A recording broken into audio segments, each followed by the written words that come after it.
wabarakatuh. Subhana ala fitratil Islam wa ala kalimatil ikhlas wa ala dini nabiyyina Muhammadin sallallahu alaihi wasallam wa ala millati abina Ibrahim hanifan muslima wa ma kana minal musyrikin. Allahumma bika asbahna wa bika amsayna wa bika nahya wa bika namut wa ilaikan nusyur.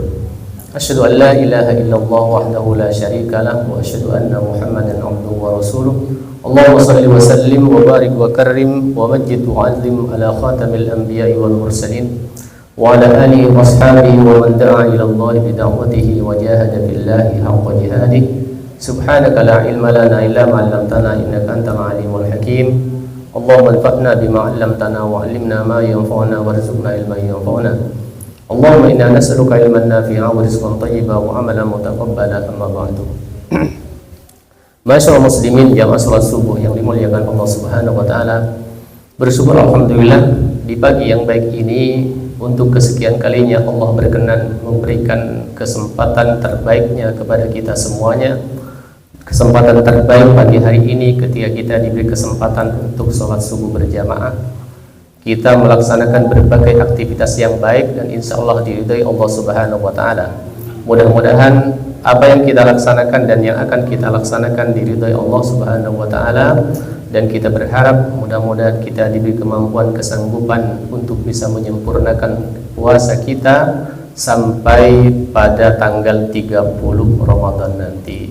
Masyaallah muslimin Bapak Ibu rahimakumullah.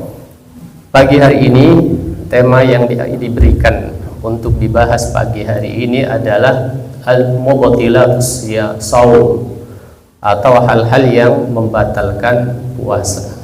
Pembahasan kita ini agak panjang, jadi nanti kita akan bahas agak singkat-singkat. Ada dua tema penting berkaitan dengan ini. Saya sampaikan pertama, imma sihhatihi, ya.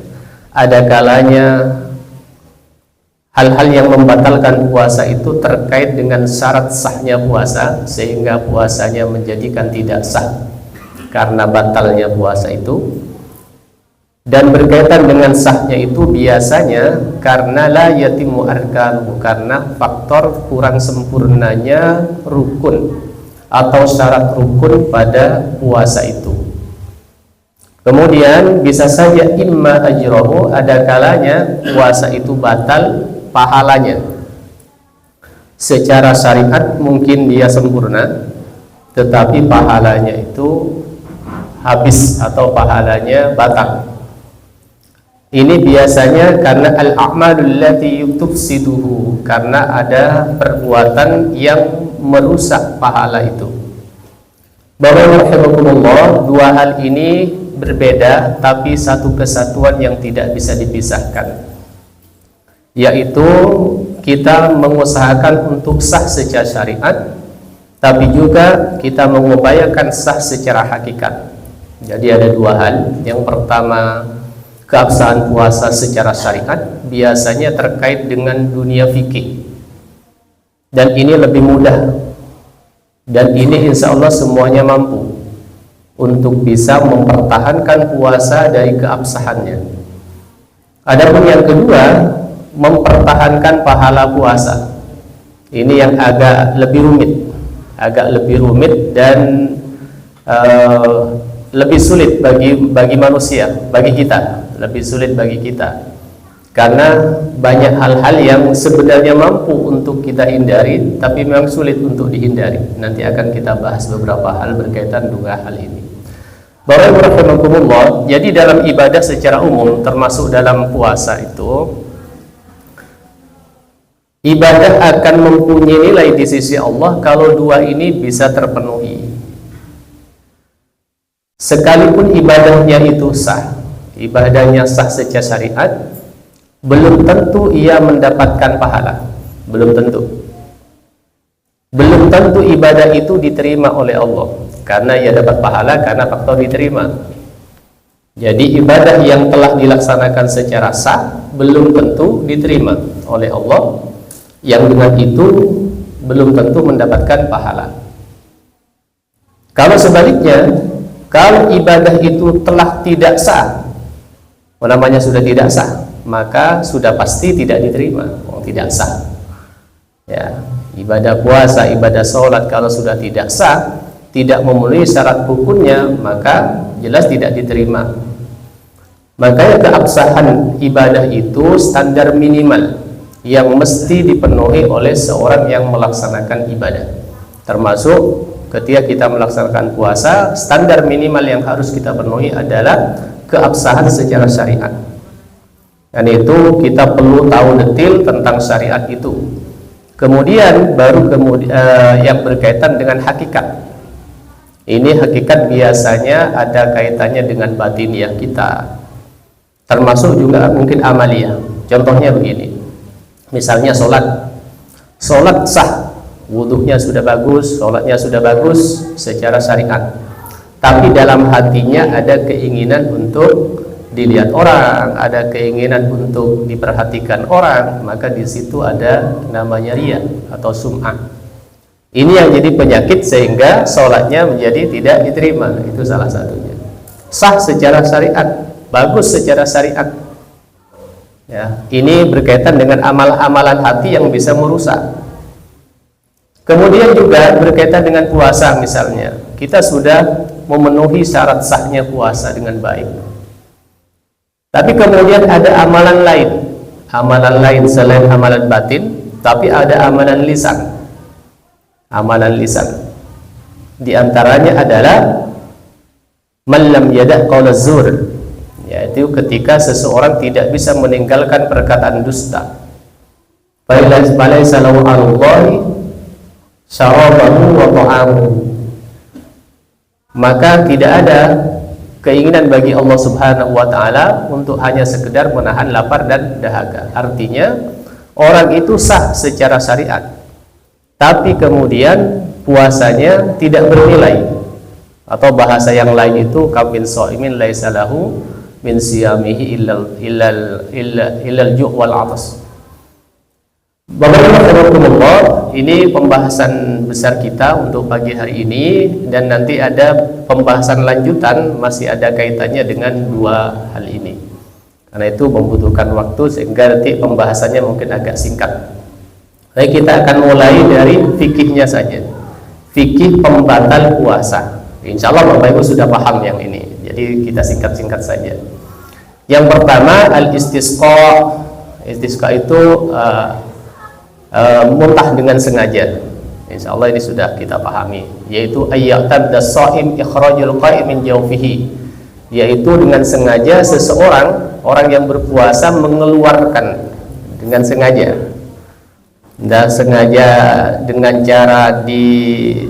cara tertentu, atau sengaja melihat sesuatu yang menjadikan dia muntah begitu ya. Sudah tidak misalnya udah bau busuk masih dicari-cari kemudian muntah begitu ya. Berbeda tentu dengan tidak disengaja. Kalau tidak sengaja karena mungkin misalnya hamil muda misalnya itu ya, atau karena faktor lainnya yang tidak disengaja, itu ulama mengatakan itu tidak batal. Al-jima' sudah jelas ini ya, insyaallah tidak perlu kita jelaskan. Kemudian ma wasal amadin ilal jawf misla al-aklu wal syarab, yaitu memasukkan sesuatu ke tenggorokan. Ini memasukkan ke tenggorokan, bukan memasukkan ke mulut ya. Memasukkan ke tenggorokan secara sengaja, baik itu makanan maupun minuman. Nanti ada beberapa kita bahas berkaitan dengan ini, karena misalnya bagaimana orang berkumur, bagaimana sikat gigi dan lain sebagainya nanti akan kita bahas. Karena biasanya banyak pertanyaan, bagaimana kalau sikat gigi di siang hari, menggunakan pasta gigi dan lain sebagainya. Karena di fikih itu dijelaskan memasukkan sesuatu ke tenggorokan secara sengaja. Berarti kalau ke mulut ya tidak apa-apa kalau ke mulut. Yang penting nanti ada tujuannya apa? Ya, tujuannya apa? Kemudian yang berikutnya adalah al-junun wal imma was-sakr wal riddah. Gila, kemudian semaput, kemudian mabuk. Ya, mabuk bisa beberapa faktor ya. Wariddah dan murtad. Ini semuanya bisa membatalkan puasa. Nanti ada beberapa penjelasan berkaitan dengan al-junud wal ikma. Ada gila, termasuk ada semaput ada ukurannya di dalam fikih itu. Kalau hanya sepintas semaputnya itu tidak batal, tapi kalau semaputnya sudah agak panjang itu bisa membatalkan puasa. Kenapa bisa membatalkan puasa? Termasuk gila ya. Kenapa membatalkan puasa? Karena orang yang semacam ini tidak sadar apa saja yang ia lakukan. Bisa saja sudah makan, sudah minum, tapi gak sadar karena namanya orang tidak sadar, tidak tahu apa yang ia lakukan. Bisa saja telah melakukan sesuatu yang membatalkan puasanya. Kemudian al-haid wan nifas wal wiladah. Orang haid, nifas, wiladah, melahirkan. Bapak rahimahullah, berkaitan dengan ini saya perlu sampaikan dikit terkait dengan haid atau menstruasi, nifas dan wiladah. Nifas wiladah itu kan dua hal yang bersamaan. Dua hal. Wiladah itu melahirkan, nifas itu lanjutannya. Ketika seseorang itu masih dalam kondisi belum bersih, ya, setelah melahirkan itu namanya nifas. Bapak rahimakumullah, berkaitan dengan nifas itu. Karena di dalam fikih itu, di dalam mengqadha ada dua opsi orang yang sedang melahirkan atau sedang menyusui, istilahnya itu ya. Orang sedang menyusui bisa saja dengan jalur fidyah, tapi juga bisa dengan jalur qadha. Mengqadha puasa di lain hari, juga bisa mengambil jalur fidyah. Sebenarnya ini opsi saja, walaupun ada beberapa ulama yang menguatkan untuk membayar puasa, ada juga yang menguatkan cukup membayar fidyah. Tapi yang perlu mendapat penjelasan berkaitan dengan nifas, bahwa Ibu, kalau kondisi nifas itu sama kondisi haid, ya, kondisi nifas sama dengan kondisi haid, walaupun dia sedang menyusui, tapi dia dalam kondisi nifas. Dalam kondisi itu satu-satunya dengan cara mengqadha, ya, dengan cara mengqadha, bukan dengan cara fidyah. Dengan cara fidyah itu ketika memang nifasnya sudah selesai, kemudian dia kan menyusui begitu ya. Maka kondisi itulah yang dengan jalur bisa dengan dua opsi itu, bisa mengqadha atau dengan jalur fidyah. Kalau masih nifas, ya tetap nifas itu sama dengan kondisi haid. Jadi satu-satunya jalan dengan cara mengqadha puasa. Kemudian yang berikutnya adalah inzalul mani, keluar sperma ya. Ini karena kalau faktor disengaja. Amma bi tariqil ihtilam fala yatul bi shaum. Adapun dengan melalui jalur mimpi tidak batalkan puasa. Ya, kalau mimpi tidak batalkan puasa, apapun yang dalam mimpi. Mimpi itu kan tidak sebenarnya. Bapak Ibu rahimakumullah, ini sesuatu yang secara fikih membatalkan puasa. Insya Allah sudah mudah untuk kita pahami. Fikih itu sebenarnya mudah memahami fikih dan mudah untuk mempraktekkan. Yang memang sekali lagi agak sulit itu kalau sudah berbicara tentang hakikat, itu agak sulit dalam pelaksanaan keseharian. Insya Allah kita mampu untuk menahan semuanya ini, untuk tidak batal puasa kita. Insya Allah mampu, semuanya mampu. Baik, kita akan masuk ke al-mubtilatu ajras shaim, hal-hal yang bisa membatalkan pahala puasa. Karena berdasarkan hadis Nabi yang sudah umum kita pahami ini, berapa banyak orang yang berpuasa kemudian ia tidak mendapatkan dari puasanya kecuali lapar dan dahaga. Apa saja yang membatalkan puasa? Membatalkan pahala puasa diantaranya malam yada qaul az-zur wal amal bihi falaysa lillahi hajatun fi ayyad ta'amahu wa syarabuhu. Siapa yang tidak bisa meninggalkan az-zur, perkataan dusta, wal amal bihi, dan beramal dengan kedustaan itu, falaysa lillahi hajatun, maka Allah Subhanahu wa taala tidak mempunyai keinginan sedikit pun fi ayyad ta'amahu wa syarabahu, ketika seorang itu meninggalkan lapar dan dahaganya. Tidak butuh meninggalkan lapar dan dahaganya kalau belum bisa meninggalkan perkataan az-zur itu, perkataan dusta. Kemudian saya lanjutkan dulu berkaitan dengan sesuatu yang membatalkan pahala. Disebutkan dalam hadis lain, khamsun yufattirna shaim, ada 5 yang bisa membatalkan puasa. Di sini langsung disebutkan yufattirna shaim, membatalkan puasa. Tapi kemudian diartikan oleh ulama dengan membatalkan pahala puasa. Yang pertama adalah al-kadhib, dusta, berkata tidak jujur. Wal ghibah, ghibah itu membicarakan keburukan orang. Wan namimah, mengadu orang, atau bahasa kita mengadu domba. Mengadu domba itu mungkin pembicaraannya jujur, bisa saja berbicara yang benar, tetapi ada tujuan di balik pembicaraan itu, yaitu agar orang misalnya benci sama dia, agar dua orang itu bermusuhan, agar dua itu tidak lagi bersaudara dan lain sebagainya. Ada tujuan dari omongan itu adalah namimah, mengadu domba. Wadnadharatu bisyahwati, memandang, melihat dengan syahwat. Kemudian wal yaminul kadhibah, dan sumpah palsu. Sumpah palsu itu seperti biasanya di pengadilan biasanya ini ya.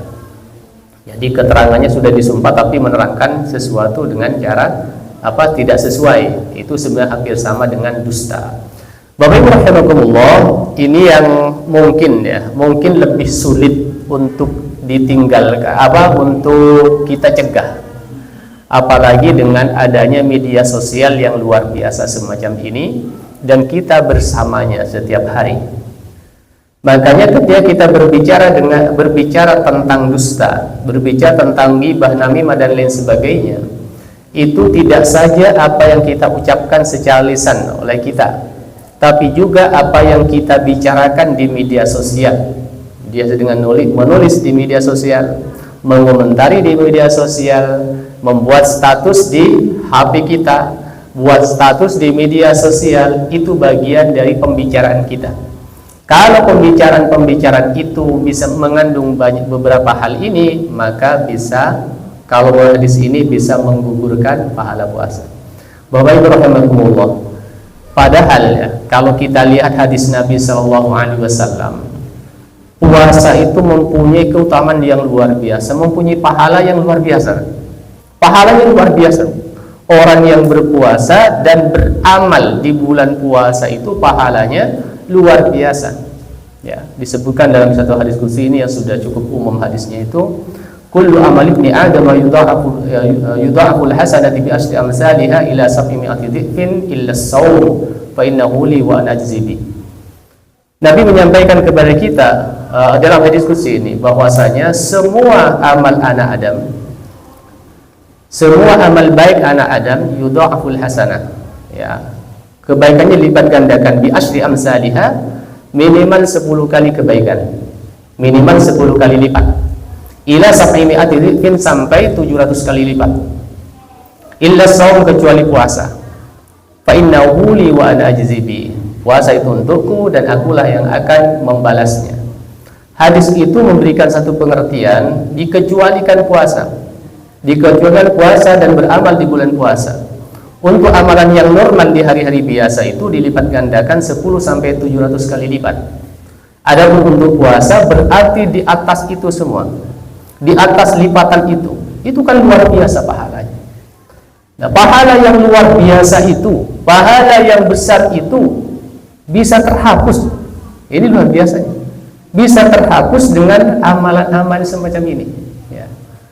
Bisa terhapus dengan ucapan yang kurang bijaksana. Itu betapa bahayanya pembicaraan itu, sampai bisa menghapus pahala yang luar biasa, banyak, luar biasa. Tentu kualitasnya, karena namanya orang puasa itu kan setiap detik dia beribadah. Baik kan, mulai subuh sampai maghrib itu beribadah terus. Apalagi kita sambil taklim, apalagi kita sambil mungkin sambil baca Al-Quran, sambil diskusi dan lain sebagainya. Itu tambahan ibadah. Tidur saja ibadah, boy. Ibadah tidur itu. Makanya kalau duduk semacam ini lagi tidur itu sedang ibadah, itu jangan diganggu. Senden, ibadah dia, ibadah. Bukan ibadah sendennya, bukan ibadah tidurnya, bukan. Ibadah puasa.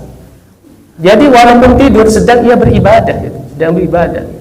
Jadi luar biasa. Berarti luar biasa banyak juga pahala yang akan didapatkan oleh orang yang melaksanakan puasa itu. Nah, yang banyak itu, yang banyak luar biasa bisa terhapus dengan aktivitas ini. Apalagi amalan-amalan yang tidak terlalu besar, amalan-amalan kecil akan jauh lebih banyak dihapus kalau misalnya kita misalnya belum bisa mengendalikan pembicaraan ini. Memang penting sekali. Nabi SAW itu kan banyak mengingatkan berkaitan dengan pembicaraan itu. Maka la yu'minu billahi wal yaumil akhir falyakul khairan aw liyasmut dan lain sebagainya. Banyak sekali berkaitan dengan lisan. Dan hampir semuanya ini adalah perbuatan lisan. Yang banyak merusak pahala itu banyak perbuatan lisan. Ya, ini dusta, ghibah, namimah, lisan semua ini. Yang saat ini lisan itu banyak diwakili media sosial, banyak diwakili situ. Dan sekarang lisan ini sudah banyak juga diwakili oleh tangan kita.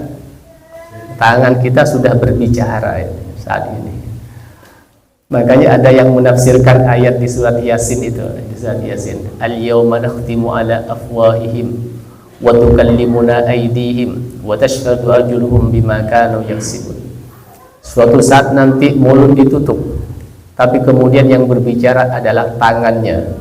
Ada yang menafsirkan, tangan berbicara itu saat ini tangan telah berbicara, kata begitu. Dengan apa itu? Dengan SMS. Dulu kita tidak pernah bayangkan kalau tangan kita bisa ngomong. Sekarang sudah bisa ngomong di tangan kita. Bagaimana dan tangan saat ini sudah bisa berdusta. Saat ini tangan bisa ghibah, bisa namimah. Tangan, tidak saja lisan kita. Makanya tantangan puasa ini semakin akhir zaman semakin berat. Orang yang mungkin sama sekali tidak keluar rumah bisa saja ngerasani tetangga walaupun sendiri. Bisa. Dengan apa? Dengan tangannya itu. Ngomongin ke mbak-mbak sebelahnya, ke tetangga sebelahnya, mbak gitu. Padahal ya sendiri itu di rumah. Kalau dulu kan tidak ada peluang. Kalau tidak ketemu dengan orangnya, kalau dulu nggak ada peluang untuk ghibah, tidak ada peluang untuk dusta, tidak ada peluang untuk namimah. Tapi saat ini bisa. Jangankan di rumah, di masjid bisa juga. Ya. Kelihatannya mungkin misalnya ada di masjid, tapi dia HP-an itu, ngomong dengan orang yang ada di mana-mana. Bisa saja melakukan hal itu. Masyaallah muslimin rahimakumullah. Untuk itu kita mengupayakan keabsahan secara fikih kita bisa terpenuhi, tapi juga keabsahan secara hakikat kita berusaha untuk bisa juga memenuhinya. Dengan cara apa? Kalau yang secara fikih tadi itu menahan dari beberapa hal yang membatalkan puasa. Kalau secara hakikat kita bisa berusaha untuk menahan diri dari semua hal-hal yang merusak pahala puasa. Di antara ini sebenarnya punya makna begini Bapak Ibu rahimakumullah. Ini kan menyakiti orang tidak secara langsung, menyakiti orang secara tidak langsung. Maka sangat lebih besar, ya, sangat lebih besar lagi kesalahan kita, termasuk dosa kita, kalau menyakiti secara langsung. Secara tidak langsung aja menyakiti semacam ini sudah bisa menghapus, bisa menghapus. Apalagi misalnya langsung menyakiti, secara langsung menyakiti depan orangnya, itu tentu jauh menyakitkan, lebih menyakitkan. Barakallahu, ini menyakitkan secara lisan, termasuk menyakitkan dari sisi yang lainnya. Mungkin menyakiti secara fisik, atau mungkin lahir batin disakiti, misalnya begitu ya. Termasuk ini kan juga kaitannya dengan bagaimana kita bisa memuliakan orang lain. Makanya kalau kita tarik ke yang lebih luas lagi, kenapa di bulan suci Ramadan kita juga harus dipaksa oleh agama untuk berbagi dengan cara zakat fitrah itu? Itu kan dipaksa ya. Kita itu dipaksa sedekah. Namanya zakat fitrah kan pemaksaan. Namanya sesuatu yang wajib kan pemaksaan. Tapi pemaksaan oleh agama, boleh agama maksa kita. Sebagai bentuk kasih sayang, agar kita bisa mengekspresikan bentuk perhatian kepada orang lain. Ya. Itu kan bentuk perhatian ketika kita memberi sesuatu dipaksa di bulan suci Ramadan. Ini kan semuanya saling keterkaitan Bapak Ibu. Ini saling keterkaitan bahwa kita ini di bulan suci Ramadan mesti peduli dengan orang itu, mesti peduli dengan yang lainnya, ya.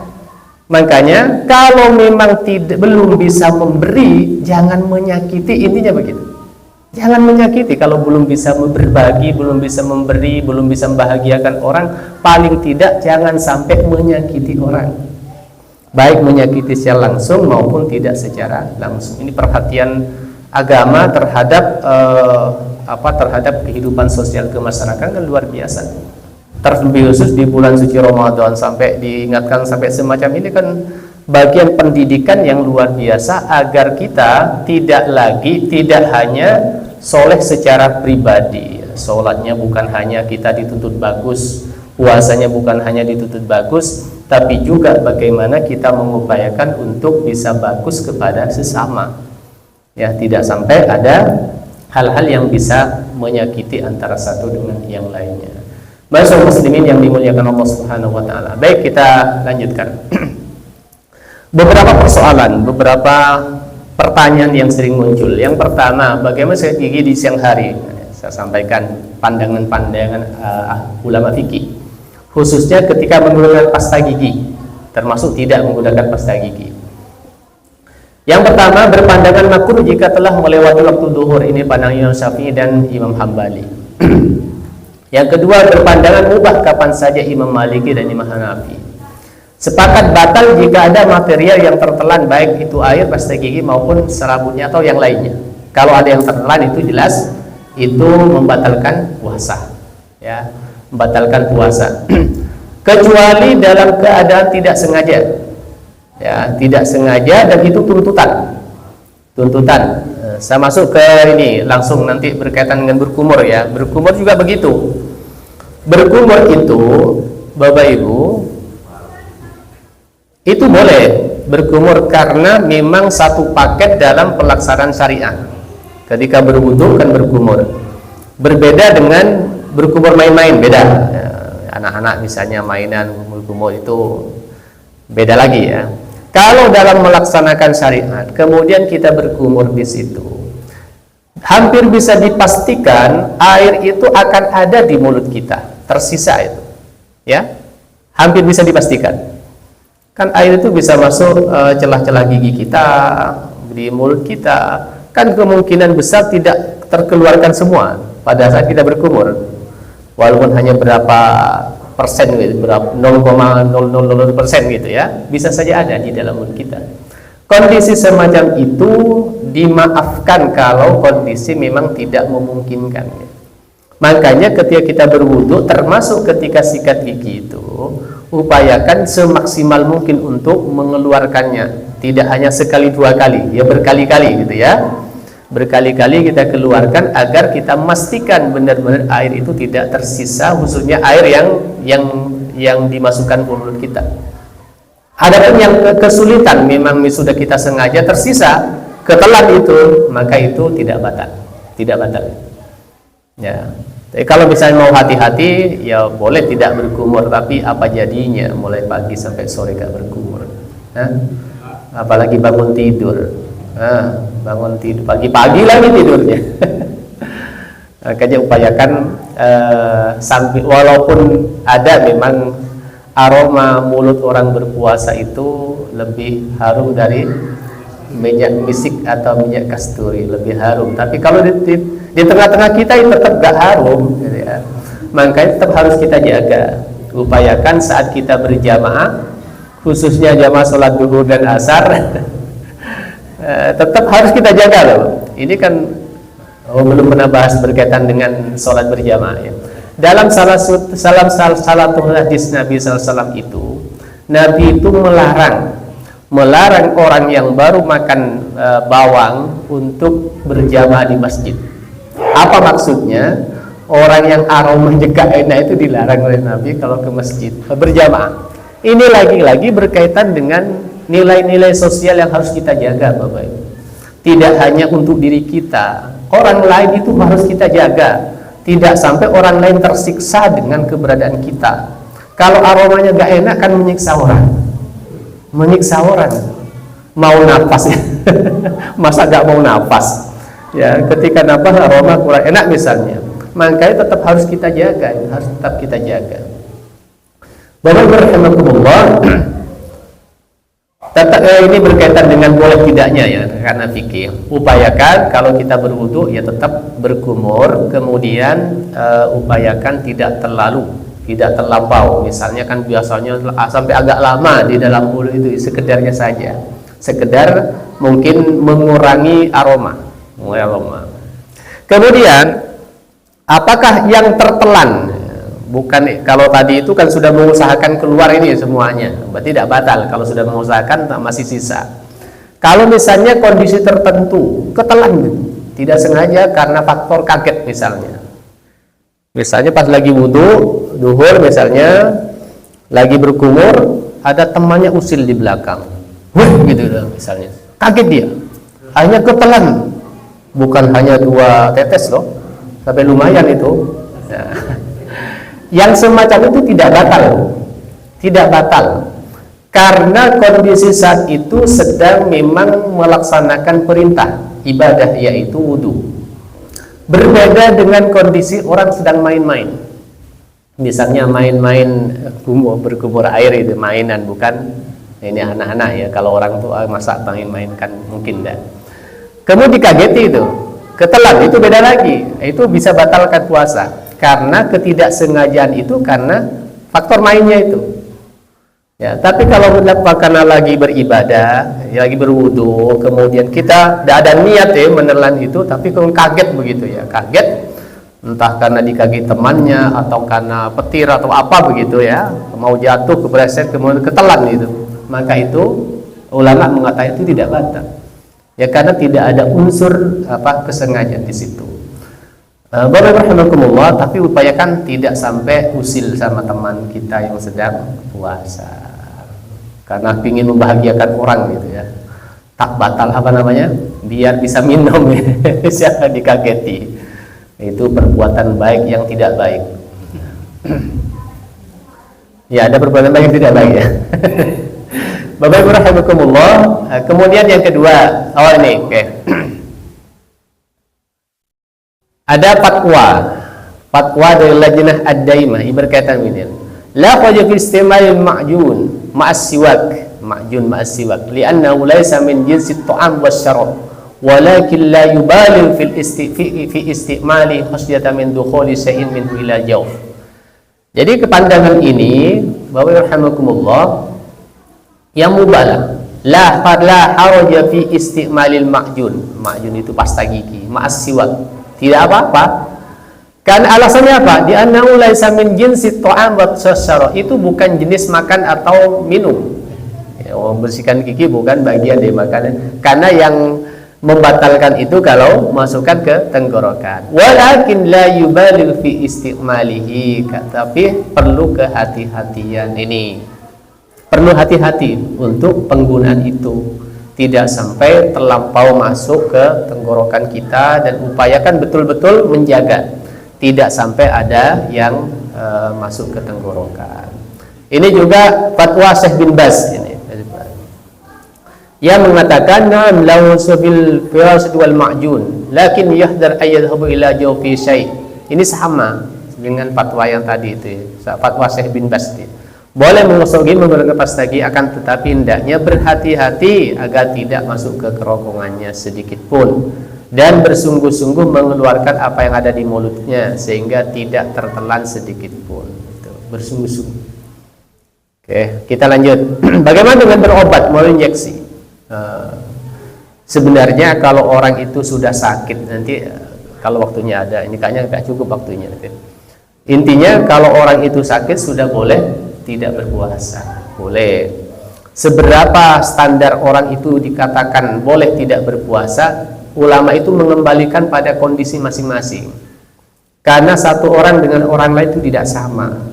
Sama-sama demam, ya. Satu orang itu masih bisa bertahan puasa, tapi satunya terasa berat. Biasanya yang terasa berat ini orang kaya. Iya, orang kaya itu sakit dikit langsung urusan rumah sakit. Batuk dikit udah bingung cari dokter, bingung. Tapi orang biasa-biasa, apalagi orang miskin gitu ya, Walaupun demam seperti apa itu masih ditunggu besok loh. Bahwa besok siapa tahu sembuh.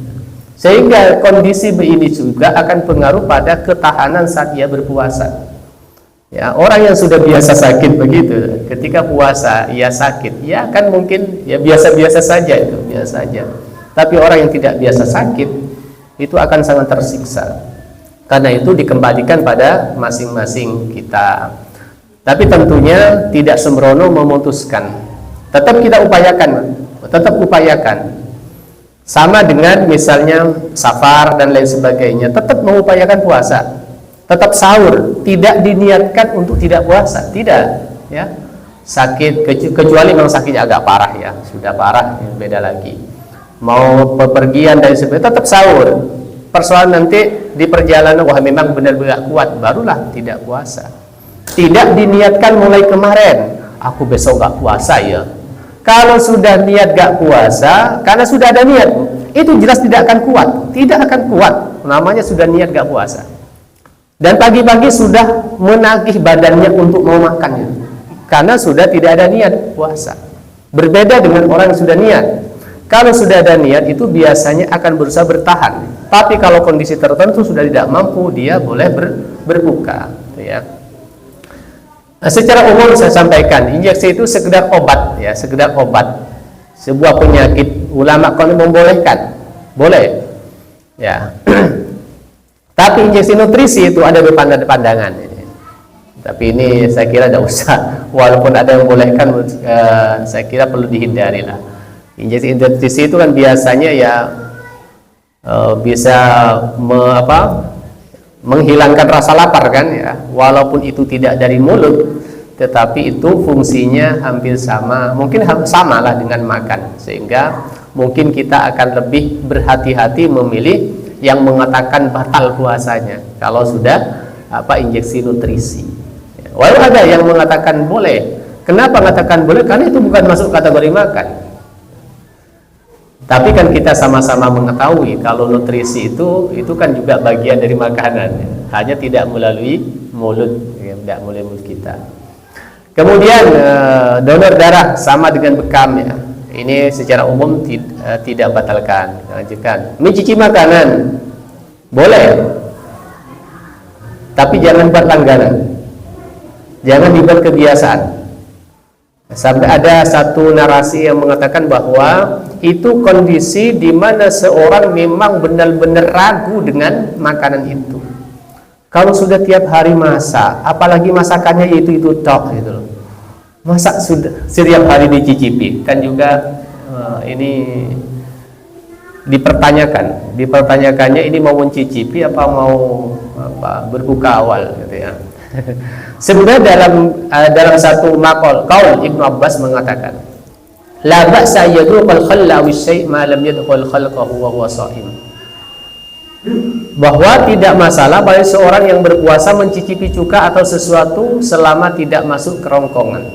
Boleh ya. Ibu-ibu ragu, tadi ini sudah dikasih garam panda ini ya, ragu cicipi, tapi dikeluarin lagi, tidak boleh masuk, tidak mesti ditelan, tidak ditelan ya.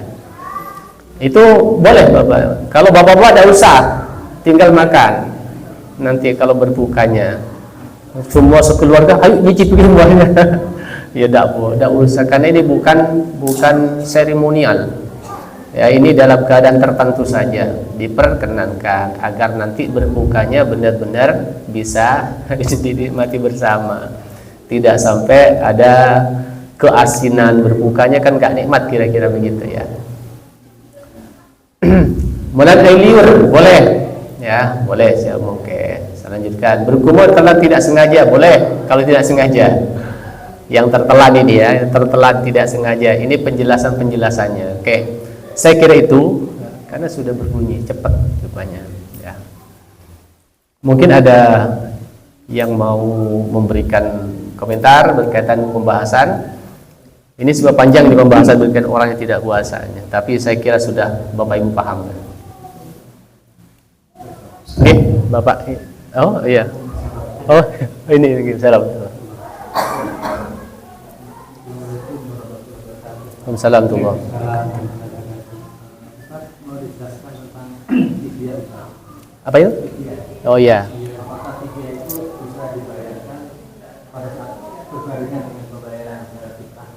Fitrah sekaligus pembayaran zakat mal atau pembayaran fidyah? Iya.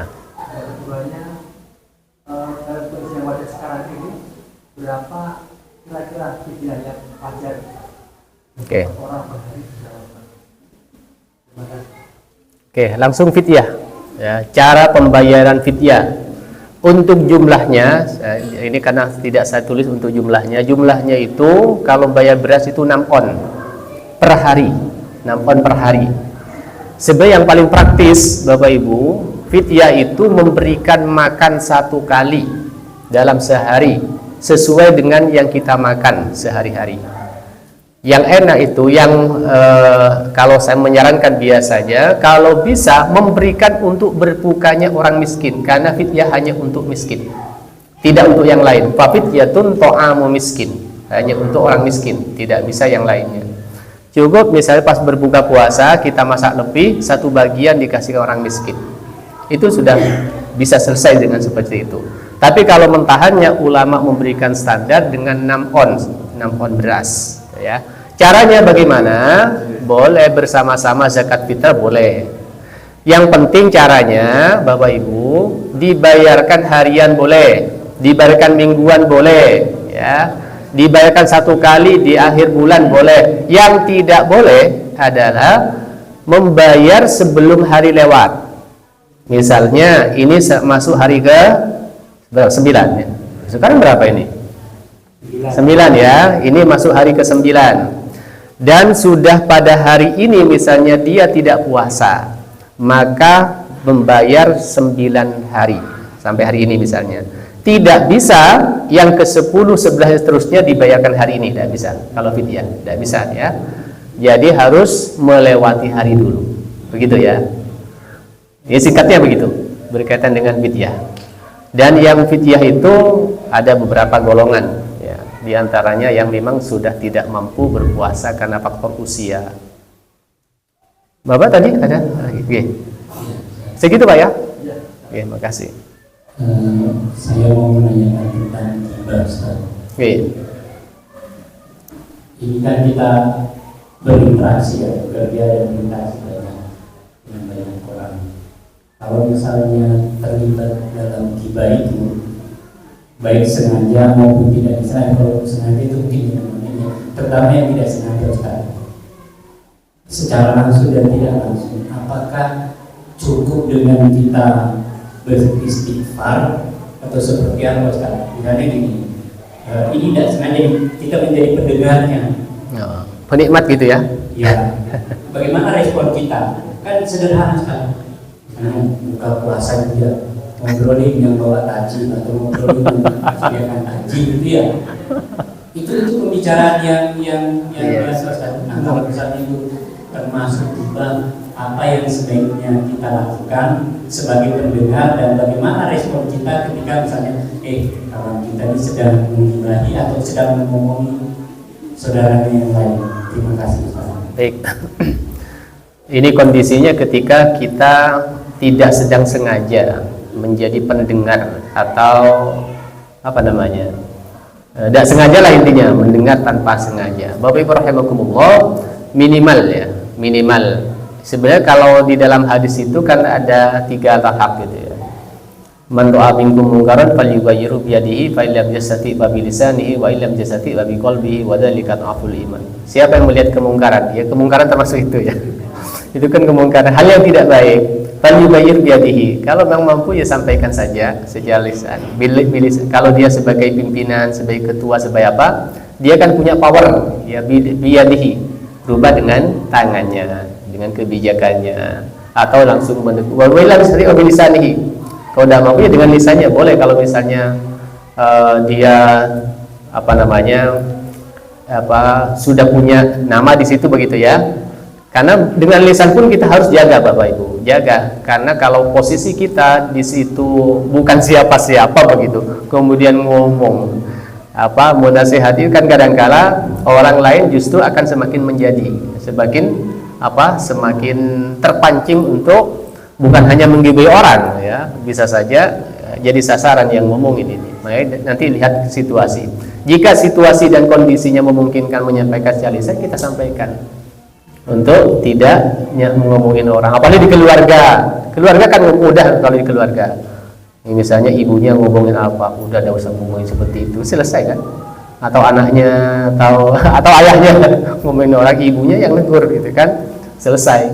Yang agak rumit kalau tadi pas buka bareng di masjid atau apa, ini mau negur ini agak repotan. Nah, yang terakhir mungkin yang sangat memungkinkan ya, wa illam tisati fabiqalbi. Ya paling tidak batin kita itu menolak itu. Batin kita menolak, bukan kita menikmati. Kan beda, dan kita yang tahu.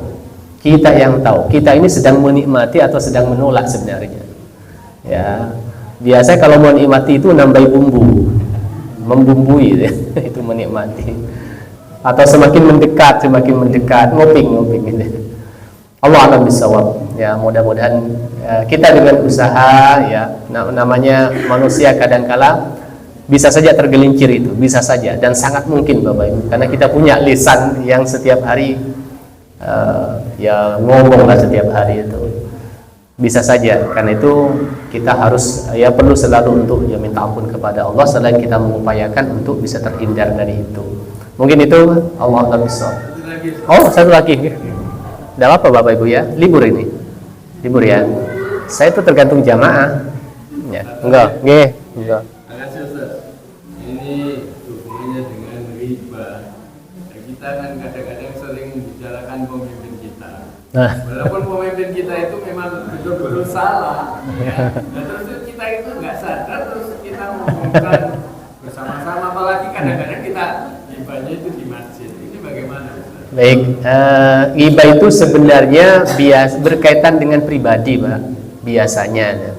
Kalau sudah berkaitan dengan kebijakan, nah ini beda lagi sebenarnya, beda lagi. Walaupun kita ya kalau kita misalnya sebenarnya tidak punya akses untuk bisa memperbaiki secara umum. Taruhlah kita misalnya mau mengambil pelajaran, itu kalau masalah kebijakan itu boleh kita kan bukan pribadinya loh, bukan pribadinya. Yang tidak boleh membicarakan tentang keburukan pribadinya orang. Misalnya apalah, ya insya Allah Bapak Ibu tahu ya, berkaitan dengan pribadinya. Ya bukan berkaitan dengan kebijakan, termasuk kegiatan umum, bisa kebijakan mulai tingkat rendah sampai ya tertinggi, berkaitan dengan kebijakan. Ya udah apa itu dunia diskusi kan, dunia diskusi. Siapa tahu kita punya solusi begitu kan, nah, masalah ya itu bukan menggibai dia kecuali sudah masuk ke ranah pribadinya ya, pribadi personal ya, itu ya. Kalau personalnya tidak usah kita angkat di situ ya. Gitu Pak ya, mudah-mudahan Allah bisa. Masih ada Pak? Oke. Ya. Kan dalam kajian ini masing-masing individu punya kepentingan, terus sudah masuk waktu suruh, sehingga contohnya saya misalnya ada jadwal ngajar, Ya. jadi kajian belum selesai, boleh nggak saya sebagian soal suruh dulu sambil Iya. Ini menjadi saya ini segera akhiri. Benar Pak. Berkaitan dengan saat suruk juga memang debatable, debat suruk itu. Suruk langsung sholat atau nunggu beberapa menit. Yang kedua, kalau sudah punya dan sudah sesuai ketentuan, memang harus selesai. Ketika belum selesai sesuai ketentuan, kita ada keperluan, tidak apa-apa. Termasuk belum selesai pun kita ada keperluan kewajiban lain, tidak apa-apa untuk kita. Karena kita banyak kewajiban loh, kita banyak kewajiban. Makanya tadi saya izin, ini gak apa-apa ya kita lanjutkan. Bagi yang mau bisa lanjut, yang ada kepentingan sebaiknya melanjutkan kewajiban yang lain, gitu ya. Gitu Pak ya. Gak apa-apa Pak, itu gak apa-apa. Kalau perbandingannya ini, perbandingannya misalnya mana lebih baik pengajian atau mengaji? Lebih baik pengajian. Lebih baik pengajian. Kalau misalnya masih belum ini Isya misalnya, Isya ada ceramah, itu lebih baik mendengarkan itu daripada sholat sunnahnya. Lebih baik itu, lebih baik mengaji, taklim. Kemudian kan sholat sunnah masih ada waktu, gitu ya. Itu. Tapi kalau syuruk ini banyak kepentingan memang betul. Ini makanya ini dolim kalau nanti kelamaan ini. Cukup dulu ya. Insyaallah kita sambung di pertanyaan yang akan datang. Allah bisawab. Kita ini butuh majelis. Subhanallah bihamdika. Asyhadu an la ilaha illa anta astaghfiruka wa atubu ilaik. Assalamualaikum warahmatullahi wabarakatuh. Waalaikumsalam.